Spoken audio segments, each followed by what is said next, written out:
Good, good, good. Okay. Mhm. Anything else today? On that last note, Yeah. I think that humility and arrogance are often also those like unattached, detached. I think those two get confused, and uh, humility can actually become arrogance, and where you feel like, oh, look at me, I live so frugally, and yeah, Yeah. you can easily get confused with spiritual concepts and terminology, Right. I and think that's you're, why this is so balancing. This is yeah. because I want to see it all, like all the spectrum of spirituality and so forth. But this practice for me is, it's like the anchor. Yeah. Does this make sense? Whatever I'm looking at in terms of the boundlessness or the neutrality Yeah. that I can experience. Yeah. Yeah. That's great. Tejas, you're really getting this stuff, you know. Um, and you and again, I was fortunate early on to be with teachers who from whom I got essentially what you just said. So I got like the gold standard. I got like it was a very high bar. So then it like set me free. I can read this book. I can visit that teacher. I can do that thing, and I'm not going to get caught up in it. I'm not gonna and I'm sure I know you've been around this even at your young age. You've been around the spiritual world. You've been around the block many times, and you've seen people get caught up in some sometimes some pretty wacky stuff, uh, right? And a lot of it. Let me say two things. A lot of that comes from trying to confusing attitude with awakened experience, right? Trying to make an attitude of enlightenment or an attitude of boundlessness or an attitude of acceptance or an attitude of letting go. An attitude, it's just too superficial. Because attitude is just a mental thing. It's a mental creation. It's created by our mind, and our mind can create other things. So it's smaller than our mind, and our mind is small. Our mind is way smaller than the boundlessness.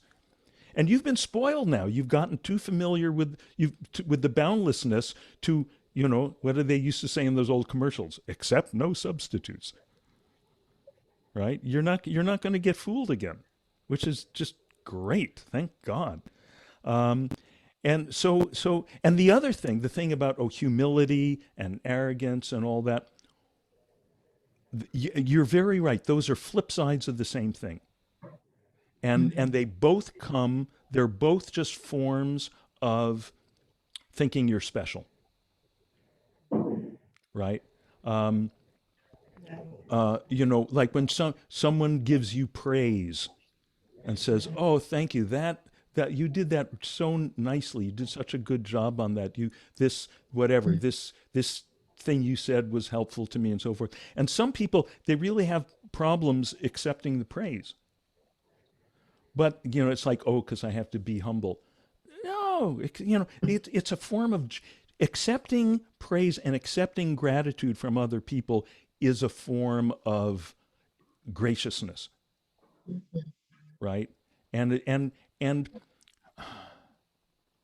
the thing is,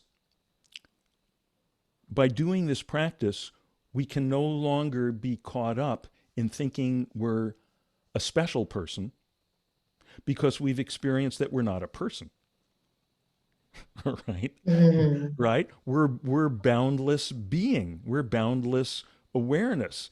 This, because we have a lot of several people with us today, the first time, the instruction that I gave several times in the meditation in various forms was just dissolve into, settle into, rest in the open space of awareness. But the more we practice, the clearer it becomes. We actually rest as that open space of awareness, right? Because if I'm not the body, I'm not the thoughts, I'm not the feelings, what's left? I'm the space within which they are experienced, right? So this idea of a person, person comes from the Greek word persona, which means mask, Mask. We're not the mask. We're not the mask. We look through the eye holes of the mask. We need the mask to function in this world. So we create a mask and we give this mask a name. We call it Dean or we call it Tejas or whatever. And we look through the eye holes and that gives us, it's like a reducing filter or something, gives us a way to function in this world of finite objects, which we've signed up for this adventure for now for some reason. And then, but that's not what we are. We're back here behind the mask looking through it. And what we are becomes clearer and clearer. We're this vast openness, happiness, and we keep looking for happiness through all these things that we're looking through the eye holes of the mask, but it's back here. Yeah. I had a conversation recently with somebody about specialness, Yeah. and oh, sorry about that. I just said it's so much better than being special. Yeah. Whatever it Being is, it's so much better than being just that. being special is a lot of work, right? Right? Because it's a construct. It's artificial, and then we have to maintain it. Then, oh, this board's falling down. We got to tack this one back up. Now the foundation's eroding. We got to pour some more cement in there. No matter what brand of specialness, we could do like in the old, even people who go, ugh, I am such a dope. I'm such a schlemiel. I'm the biggest loser in the world.